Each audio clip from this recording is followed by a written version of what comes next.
Diberi pinjaman kehidupan itu merupakan sebuah kesempatan bagi kita untuk terus menempa diri, meningkatkan kedewasaan.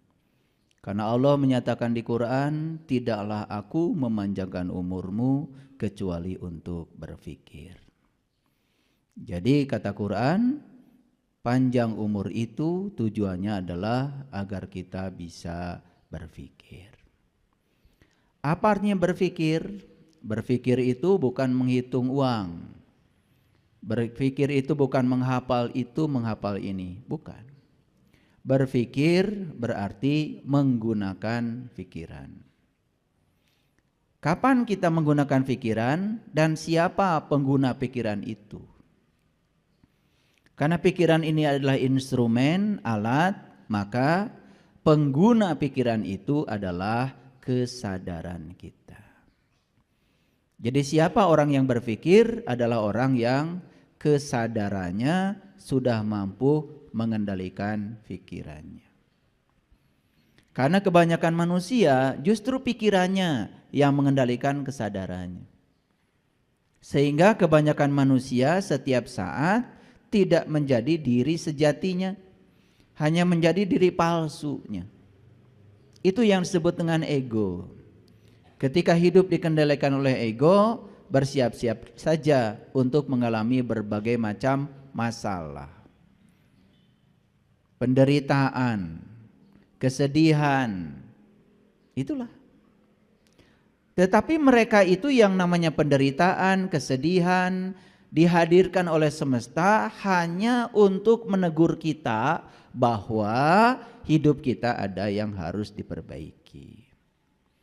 Jadi stop dari sekarang berpikir bahwa penderitaan, kesedihan itu adalah musibah. Atau apalagi disebut sebagai siksaan. Apalagi disebut sebagai kutukan, azab dari Allah.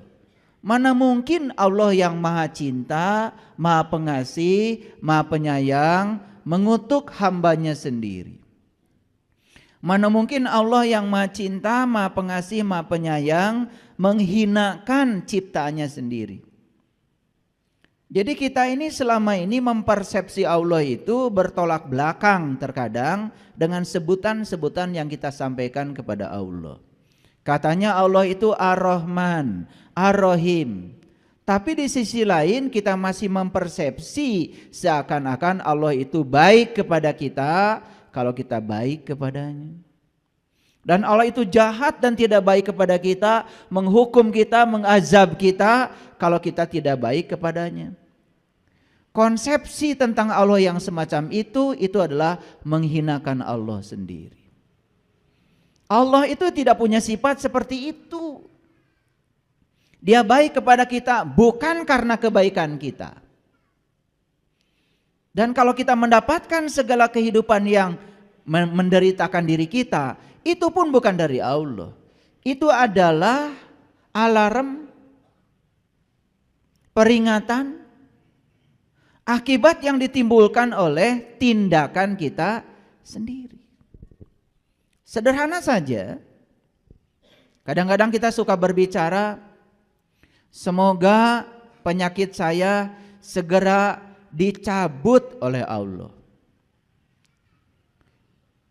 Suka begitu kan? Itu cara berbahasa yang tidak sadar.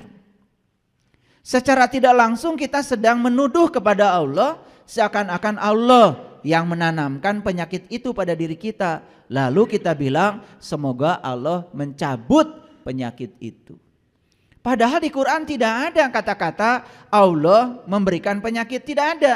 Tapi kata-kata bahwa Allah menyembuhkan penyakit ada. Fa iza maridtu fahuwa yasfin. Apabila kamu sakit, aku yang menyembuhkan. Ada ayatnya. Tetapi sakit itu bukan dari Allah. Sakit itu dari perbuatanmu sendiri. Nah, segitu cinta kasihnya Allah yang luar biasa, kamu saja yang membuat penyakit, Allah yang menyembuhkannya.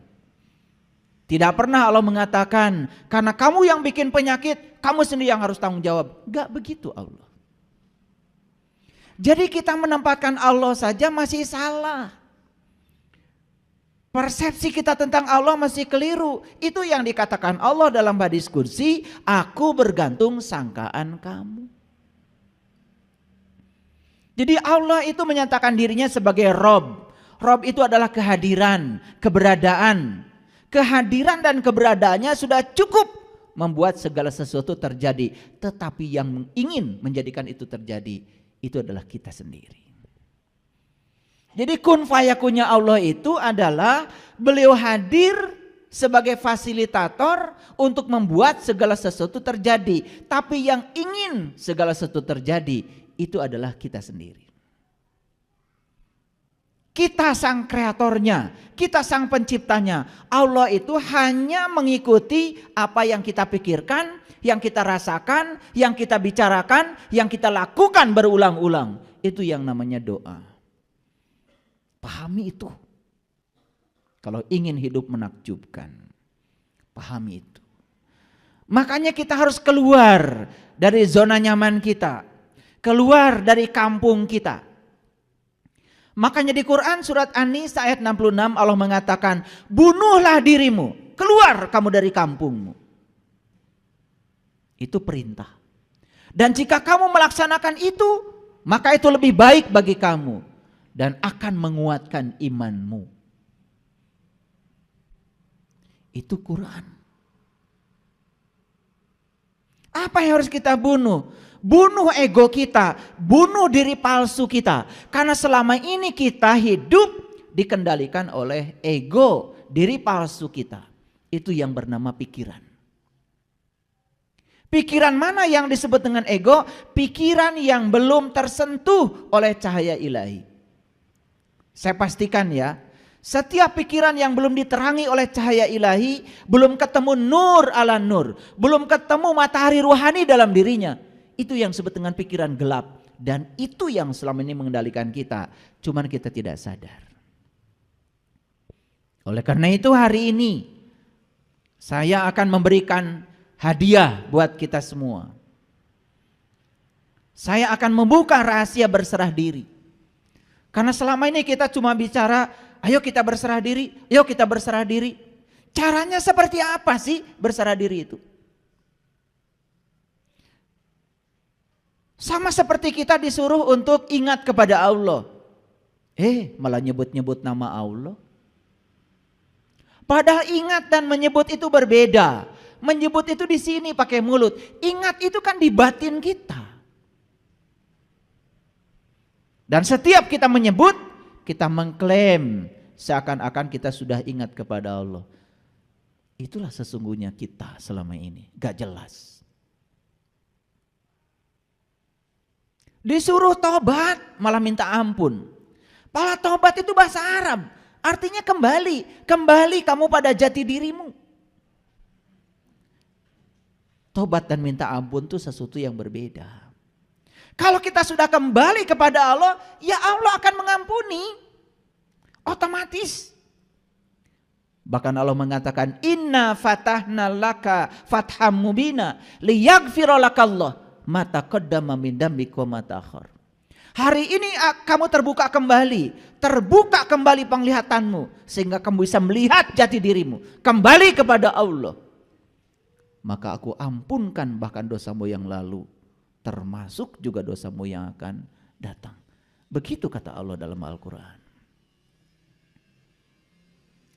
Kita terlalu puas mengaku pedoman hidupmu apa? Quran. Pedoman hidupmu Quran dan hadis.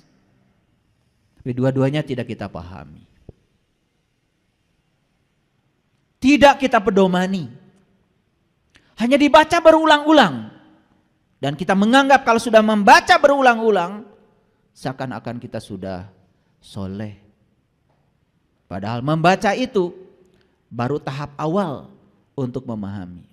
Dan kalau kita membaca, kemudian kita tidak dapat petunjuk apa-apa yang dari yang kita baca, berarti kita melanggar ayat zalikal kitab la raiba fi hudan lil muttaqin. Jadi kalau kita tidak dapat petunjuk ketika kita baca kitab suci, berarti kita belum tahu apa itu takwa yang sebenarnya. Oleh karena itu, mari kita bersyukur kita telah diundang oleh Allah di tempat yang penuh berkah ini. Oleh karena itu mari kita sampaikan penghormatan kepadanya. Kita puji Dia bersama-sama membaca hamdalah. Alhamdulillahi Rabbil Alamin. Mari kita mohon ridho dan berkahnya. Semoga Allah membukakan pintu kecerdasan kita, terutama kecerdasan yang melampaui pikiran yang terbatas dalam diri kita. Kita sapa asma Allah dengan kelembutan dan cinta, seraya membaca basmalah. Bismillahirrahmanirrahim. Jadi hari ini saya akan berbicara tentang rahasia berserah diri. Saya kasih judul, berserah bukanlah menyerah. Oleh karena itu kita akan memasuki dulu introduksinya, kita akan memasuki pendahuluannya, supaya nanti ketika masuk pada rahasia yang tadi itu kita mengerti. Fokus. Karena saya akan mencoba mengkombinasikan ayat-ayat Al-Quran dengan temuan-temuan baru para peneliti di bidangnya, terutama para psikolog yang terus mengembangkan pengetahuan baru tentang neuroscience. Jadi nanti akan ada banyak sekali ya rahasia-rahasia untuk menjelaskan ini. Ya saya ambil dari data-data hasil penelitian yang sudah dipublish, yang sudah dinyatakan dalam bahasa saintifik, dan saya coba akan terjemahkan dalam bahasa yang mudah dimengerti. Jadi setiap hari saya ini punya langganan jurnal dan saya berbayar. Jadi saya punya langganan jurnal yang berbayar, jurnal-jurnal yang terindeks, jurnal-jurnal yang sudah diakui ya keabsahannya oleh para ilmuwan di seluruh dunia. Jadi saya tidak pernah baca artikel hoax, saya tidak pernah baca artikel-artikel yang dikirim oleh orang sembarangan yang gak jelas sumbernya lalu kita percaya. Saya tidak pernah baca yang gitu. Dan kalau ingin baca jurnal-jurnal yang terakreditasi, terindeks, yang diakui keabsahannya oleh para ilmuwan di seluruh dunia, ya harus berlangganan, berbayar. Itu hukum alam. Segala sesuatu yang bermutu ya pasti berbayar. Jadi jangan ingin gratisan, karena gratis itu melanggar hukum alam. Kalau ingin bajunya murah, ya siap-siap saja, setiap pakai baju itu garuk-garuk. Kalau ingin bajunya nyaman, ya tentu saja keluarkan uang lebih banyak sedikit. Jangan berpikir mahal, berpikir kebeli, pasti bisa kebeli. Kalau berpikir mahal, ya sudah, kata mahal itu sendiri sudah menghalangi rezeki datang. Makanya ketika kalian pergi ke toko sepatu, lihat sepatu mahal, kemudian kalian bilang, mahal, seumur hidup gak akan bisa pakai sepatu itu. Tapi kalau berkata pasti saya akan pakai, akan ada rezekinya. Jadi itu yang disebut dengan like attracts like, hukum tarik menarik. Jadi sebetulnya yang membatasi rezeki kita adalah pikiran kita, kata-kata kita sendiri. Hati-hati itu.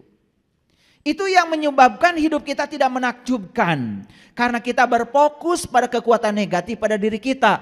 Tidak berfokus pada kekuatan positif yang ada pada diri kita. Yang disebut dengan cinta. Jadi cinta itu lebih luas lagi. Bukan sekedar rasa perasaan kepada sesama. Tapi cinta yang lebih besar lagi adalah kekuatan positif yang Allah berikan pada setiap manusia. Dan siapa yang bisa menggunakan kekuatan itu, maka hidupnya akan menakjubkan. Dan siapa yang tidak bisa menggunakan kekuatan itu, hidupnya akan penuh dengan penderitaan. Hanya itu saja. Ini bahasanya bahasa sains. Oleh karena itu, tolong fokus. Karena ini penting. Kita baca dulu Quran surat Ali Imran ayat yang ke-102. Ayat ini sering dibaca setiap khutbah Jumat. Saking sering dibaca sampai kita tidak pernah tahu isinya apa. Saking seringnya dibaca. Saya perdengarkan ya. A'udzubillahi minasyaitonirrajim. Bismillahirrahmanirrahim. Ya ayyuhallazina amanu taqullah haqqa tuqati wa la tamutunna illa wa antum muslimun. Bahkan sudah bosan mungkin dengar ayat ini, saking gak ngertinya atau saking sering dibacanya dan tidak pernah dijelaskan. Oleh karena itu saya kasih tahu, kebenaran itu sangat sederhana. Karena kebenaran diletakkan di tempat-tempat yang sederhana. Kalau ada orang yang bercerita kebenaran ruwet, itu berarti bukan kebenaran. Karena ciri kebenaran itu sederhana. Saya masih ingat kata-kata Einstein dalam bukunya, sains itu adalah pemurnian pola pikir sehari-hari. Jadi sebetulnya apa yang sehari-hari kita dengar, kita lihat dimurnikan dalam bentuk logika yang murni dan jujur, itu menjadi sains. Jadi apa yang nampak sehari-hari kemudian dimurnikan. Itu saja sains. Misalnya saya tanya, kenapa kalian semua sekarang bisa melihat saya? Kan melihat itu sehari-hari kita lakukan. Tapi begitu kita mencari jawabannya, itu bisa berlembar-lembar tidak ketemu jawabannya. Dijawab karena saya punya mata, misalnya.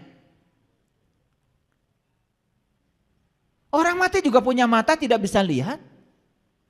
Sehingga jawaban yang pertama hancur. Tidak memiliki lagi kekuatan. Betul? Sekarang dijawab lagi, kenapa Anda bisa melihat saya? Karena saya bernafas. Cukup? Belum cukup. Betul, karena kehadiran nafas, maka sang hidup pada diri kita memberi daya pada mata kita. Sehingga mata kita bisa melihat. Tetapi proses melihat itu seperti apa? Oh, dijelaskan karena ada cahaya datang pada benda, memantulkan cahaya benda kepada mata, ditangkap oleh retina, kemudian dibiaskan ke dalam layar di mata kita. Cukup? Belum cukup. Bagaimana kita bisa menyatakan ini si A, ini si B, ini si C?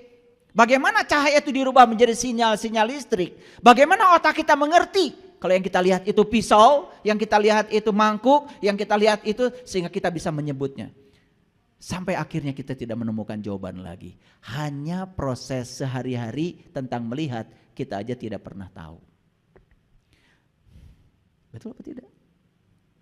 Kenapa kita tidak sampai di situ? Ya karena kita memang tidak pernah peduli terhadap semua itu. Belum lagi, kenapa kita bisa merasakan geli? Ayo.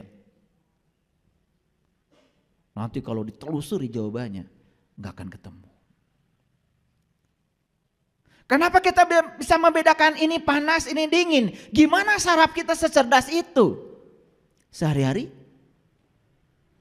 kita cuman panas, menitiis, cuman gitu aja. Tapi mengapa kita bisa merasakan panas dan dingin? Bagaimana sel-sel saraf kita bisa membedakan itu? Pernah bertanya? Itulah. Semuanya abai. Akibatnya kita ya gitu-gitu aja kesadarannya. Tidak meningkat dari waktu ke waktu. Sama seperti saya bacakan ayat ini. Ayo kita dengarkan. Ya ayyuhallazina amanu. Stop sampai situ dulu. Hai orang-orang yang beriman. Kalau orang yang sadar ketika begitu mendengar itu. Hai orang-orang yang beriman. Dia pasti berpikir. Siapa yang dihaikan? Saya atau bukan? Jangan ngaku-ngaku dulu. Jangan ngaku-ngaku dulu. Kita terlalu biasa ngaku-ngaku barijeng tadi aku. Begitu di Quran ada kata-kata, hai orang-orang yang beriman, langsung saja serempak semasjid peserta Jumatan mengatakan saya. Begitu? Itu yang disebut dengan rarasaan. Bukan rasa. Rasa dan rarasaan itu beda. Rasa dengan perasaan itu berbeda. Perasaan itu hanya pengakuan saja. Sedangkan rasa itu kebenaran. Coba kalau ditanya. Matahari terbit dari mana? Dari timur. Terbenam di sebelah mana? Di barat. Perasaan atau rasa itu? Perasaan atau rasa? Tuh. Membedakannya gitu aja kalian belum tahu. Itu hanya perasaan kita saja. Kan matahari mah cicing. Kecuali matahari itu pagi-pagi nongol. Terus yang matahari itu kemana-mana. Cicing. Matahari itu adalah pusat tata surya. Yang bergerak itu bumi kita. Bumi kita tuh bergerak. Di samping dia berevolusi, dia juga berotasi. Dia tuh berotasi gini sambil berevolusi. Nah, bergerak di sumber rotasinya namanya rotasi. Mengelilingi sumber rotasi matahari itu namanya berevolusi. Kartos? Jadi matahari mah nggak pernah kemana-mana. Yang bergerak itu bumi. Sehingga akibat bumi itu berotasi dan berevolusi, terjadilah siang dan malam. Jadi terbit dan terdemnya matahari itu bukan berarti matahari itu pagi-pagi datang, sore tidak ada. Bukan begitu. Karena bumi kita yang berotasi dan berevolusi. Jadi yang benar itu matahari itu diam, bumi kita yang bergerak. Itulah bedanya rasa dan rarasaan. Rarasaan teges sholat. Ditanya oleh saya tadi sholatmu mengingat apa? Segala emut. Bahkan apa yang tidak diingat ketika tidak sedang sholat. Ketika sholat itu mendadak ingat. Maka kita menjadi gede rasa. Karena rarasaan. Rarasaan teges sholat, asa menang pahala, jaga di akhirat. Asa surga teges asupan kurang. Itu rasa apa rarasaan? Rarasaan. Kalau sholatnya sudah sampai pada rasa, sudah tidak lagi memikirkan pahala, sudah tidak memikirkan surga, sudah tidak memikirkan neraka. Yang dia lakukan setelah sholat, kesadaran apa yang terjadi pada diri saya. Setelah sholat, sifat ulas asih yang mana yang tumbuh pada diri saya. Setelah sholat, apakah saya dirindukan kehadirannya atau tidak oleh tetangga saya. Itu yang harusnya dipertanyakan pada diri kita. Itu bedanya rasa dan rarasaan. Bedanya rasa dan perasaan. Coba kita sekarang tanya. Ya ayyuhallazina amanu, hai orang-orang yang beriman. Pernah gak kita diam sejenak? Saya dihaikan enggak. Pernah gitu? Enggak. Kalau sudah pakai peci kayak gini, udah pakai baju kayak gini, rasanya saya yang dihaikan. Betul gak? Betul apa tidak? Itu yang namanya GR. Yang paling berbahaya GR itu urusan spiritual. Itu yang disebut dengan GR spiritual. Padahal itu rarasaan, bukan rasa. Kalau kita jujur, tanya iman itu apa? Pernah nanya? Gak nanya. Kalau nanya ada jawabannya. Kata Nabi, al-iman tasdikun bil qalbi wa ikrarun bil lisan wal amalun bil arkan. Kata Nabi, iman itu adalah pembenaran oleh kolbu. Tanya lagi lebih dalam lagi. Apa itu kolbu? Bagaimana cara kolbu membenarkan sesuatu? Harusnya gitu kalau ngaji. Dapat lagi jawabannya kata Allah. Langit dan bumi tidak akan cukup menampung zatku. Tapi kolbunya orang yang beriman. Itulah rumahku. Oh ternyata kolbu itu adalah rumahnya Allah. Kata Allah. Bagaimana kolbu bisa membenarkan? Kalau itu rumahnya Allah. Pertanyaan berikutnya. Setiap rumah pasti ada pintunya. Setiap pintu pasti ada kuncinya. Di mana Allah meletakkan kuncinya? Supaya saya bisa berkunjung ke rumah Allah. Agar saya bisa bertemu dengan dia. Dan bisa menyaksikan dia. Setelah itu saya bisa mengingat dia. Berdiri, duduk dan berbaring. Gitu gak ngajinya? Enggak. Karena orang mengatakan iman tuh percaya. Pokoknya percaya. Tong nanya. Kakaraseri ayeuna ya. Makanya beruntung kalian hari di sini. Saya ingin mengajarkan kesadaran. Percaya itu kudu ada buktina. Percaya itu harus ada bukti. Kalau tidak ada bukti, layak untuk tidak dipercaya. Dan agama itu bukan paksaan. La ikraha fiddin, karena tidak ada paksaan dalam agama. Setiap apapun yang kita yakini, yang kita percayai, harus ada buktinya. Percaya Allah teh deket jeung urang, bahkan lebih dekat daripada urat nadi. Diri kita sudah membuktikan? Sudah membuktikan? Kumaha rek percaya? Tidak tertarik untuk membuktikan itu.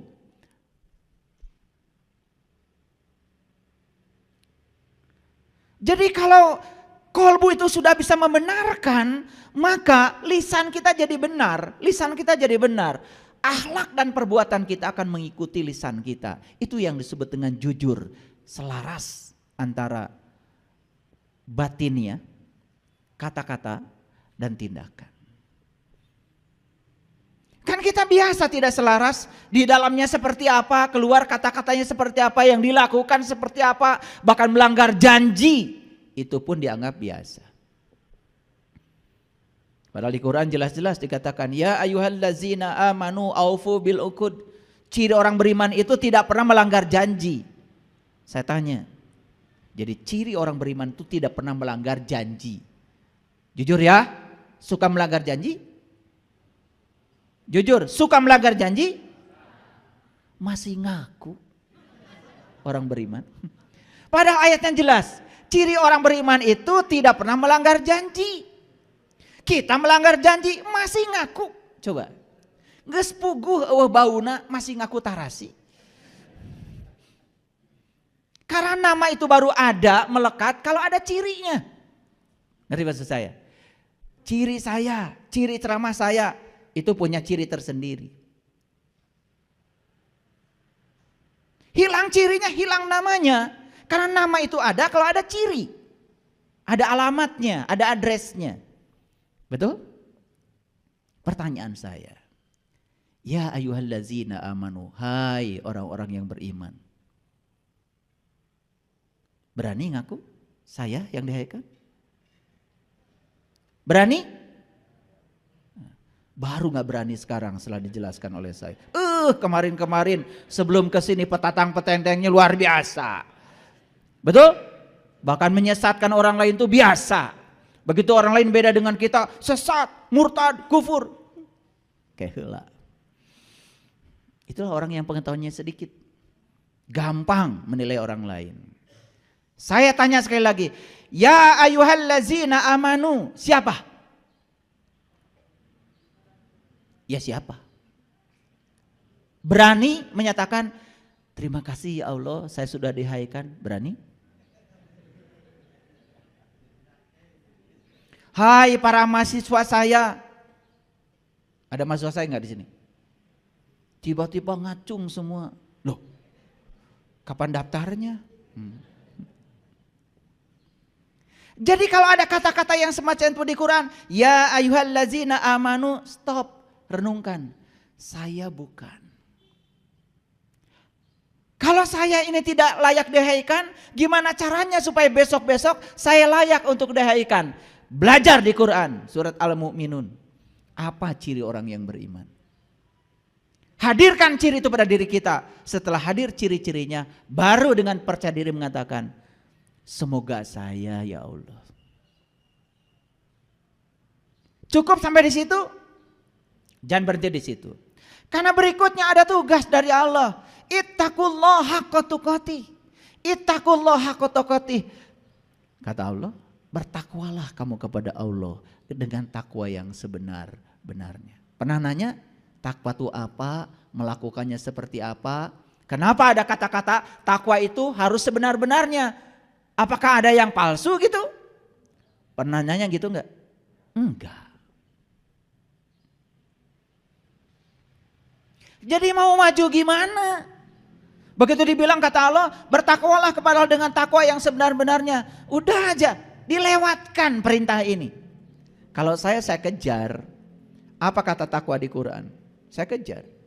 Makanya ketemu jawabannya di Quran surat Al-Baqarah ayat 63. Wa id akhadna mitsaqakum wa rafa'na fawqakumut tur khudhu ma atainakum biquwwatin wazkuru ma fihi la'allakum tattaqun.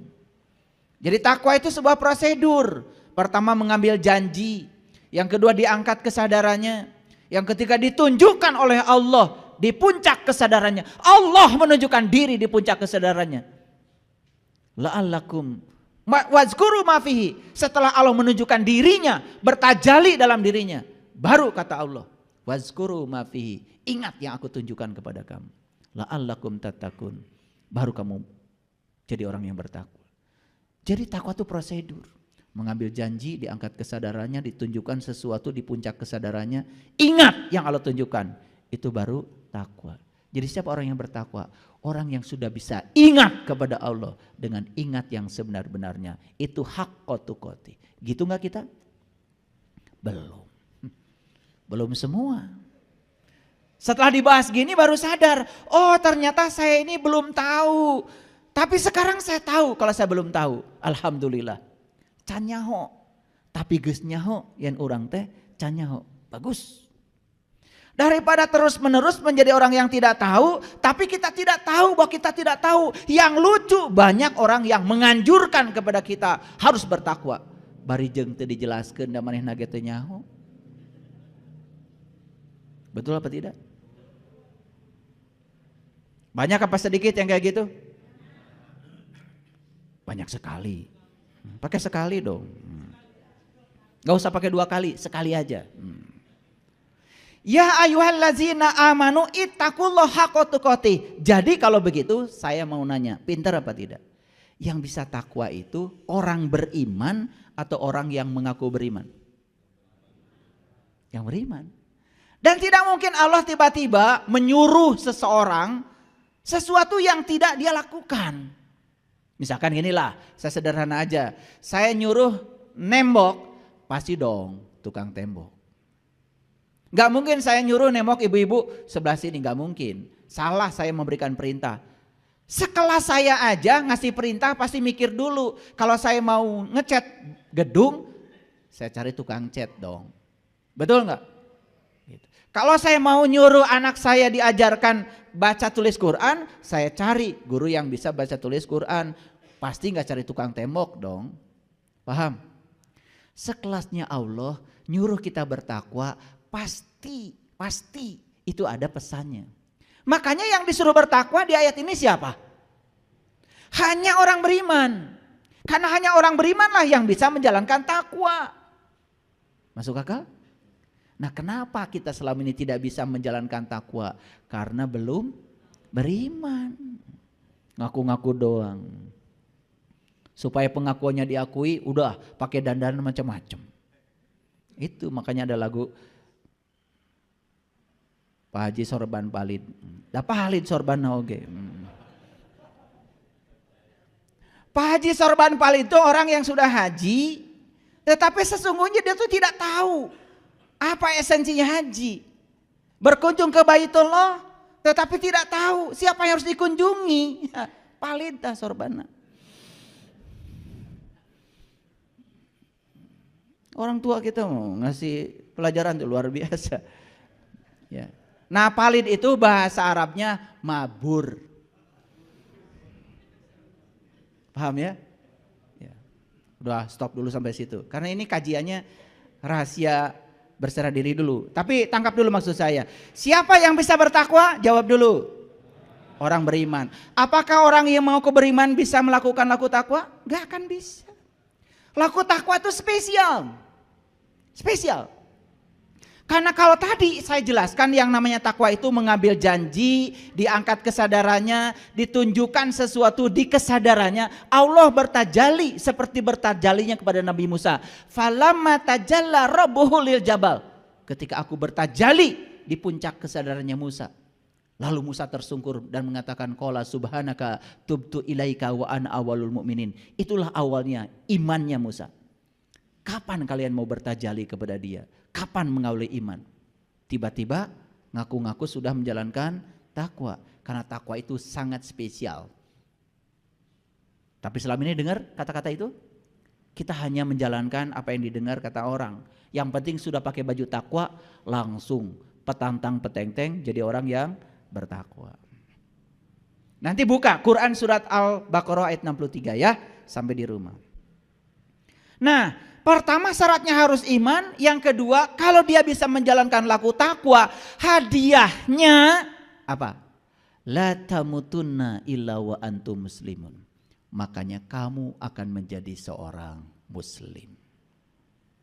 Bahkan menjadi seorang muslim itu menjadi syarat mati. Kata Allah, janganlah kau mati kecuali kamu harus sudah menjadi muslim. Sayang sekali, muslim itu didangkalkan oleh kita hanya sebatas sebutan buat orang yang mengaku beragama tertentu. Padahal itu tingkatan tertinggi yang harus dicapai. Iman saja belum, takwa saja yang nggak ngerti, tiba-tiba menyatakan diri sebagai muslim. Aneh apa tidak? Aneh? Aneh. Padahal ayat ini berstruktur, sangat saintifik. Iman dulu yang benar, lakukan takwa secara terus menerus.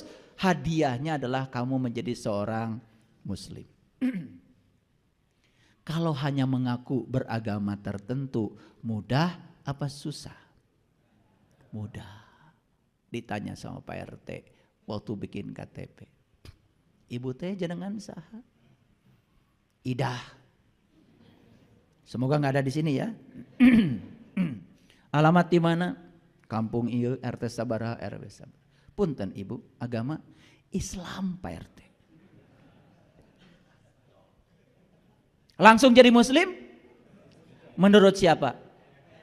Menurut Pak RT. Itu yang sering kita tidak sadari. Apakah kita muslim menurut Allah? Pernah gak nanya gitu? Ya Allah, kata Pak RT saya muslim. Apakah kata engkau juga muslim? Pernah nanya gitu? Gak pernah. Kalau saya dari kecil saya nanya. Makanya kita sekarang sangat senang dengan istilah muslim non muslim. Dan kita mengatakan muslim siapa saja yang mengaku. Non muslim siapa saja yang tidak mengaku. Hanya sebatas itu. Padahal bagi saya muslim non muslim itu tidak sekedar itu. Bagi saya muslim siapapun keyakinannya, apapun jalan hidupnya, kalau dia sudah bisa berserah diri secara total kepada Allah, bagi saya itulah muslim. Dan siapapun yang belum bisa berserah diri kepada Allah, malah ngatur-ngatur Allah supaya Allah ngikutin keinginan kahayang manehna, bagi saya mah itu bukan. Bagi saya ya, jangan ikut-ikutan saya. Bagi saya ketemu dengan sahabat-sahabat saya, mohon maaf, akhlaknya lebih bagus. Dititipin uang tidak pernah korupsi, sepeser juga tidak pernah. Keyakinannya berbeda dengan saya. Hidupnya lebih bahagia, berkelimpahan bahkan hidupnya. Bagi saya, jangan-jangan dia, bagi saya itu adalah muslim. Tiap hari menebarkan kebencian terus saja. Menebarkan hoax, fitnah. Beda dikit orang lain dihujat. Hidupnya penuh dengan penderitaan. Jangan-jangan bagi saya nih, kayaknya bukan. Maaf ya. Maaf. Ini supaya kita jujur pada diri kita sendiri. Coba kita perhatikan. Kenapa syarat mati harus menjadi muslim? Kalau syarat mati mengaku beragama tertentu sangat mudah. Padahal urutannya iman saja belum dicapai. Takwa saja tidak tahu. Apalagi menjadi seorang yang berserah diri.